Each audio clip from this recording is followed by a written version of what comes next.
This is a widescreen compilation of 3 short videos, with some additional tech. The electric Railcannon.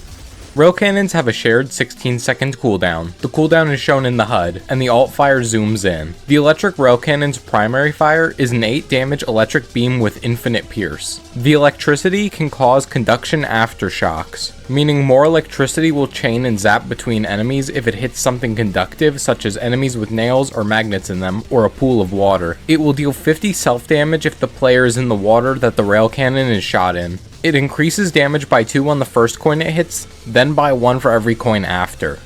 You can do a trick called rail coining by having the beam pierce enemies multiple times on its path between coins. The easiest way to do this is stepping back while throwing the first coin, walking forward while throwing the second, and firing at the second coin.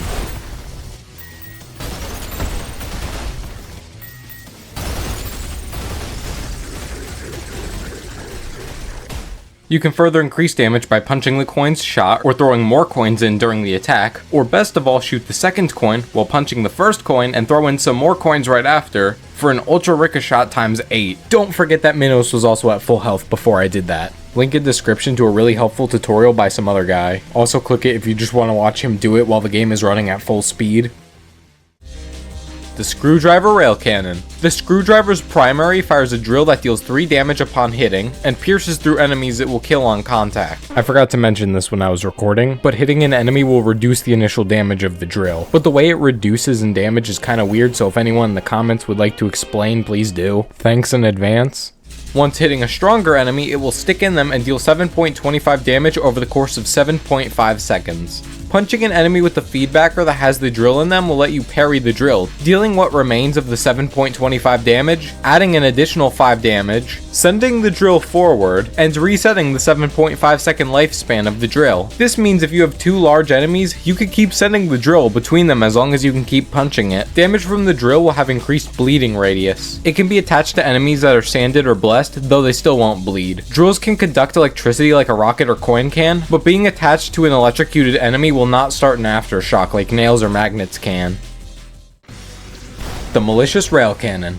The Malicious Railcannon's primary fire is an explosive hit scan. The beam deals 2 damage and creates a 6.25 damage explosion. It also does not deal less damage for targets farther away from the center of the blast. This explosion deals 50 self-damage. Bouncing the beam off of coins will increase the hit scan's damage by 2 for the first coin, then 1 for every coin after, but this does not affect the explosion, just the hit scan beam itself. When hitting a core or rocket, the explosion will be much larger and more powerful, one of the best options being the core nuke.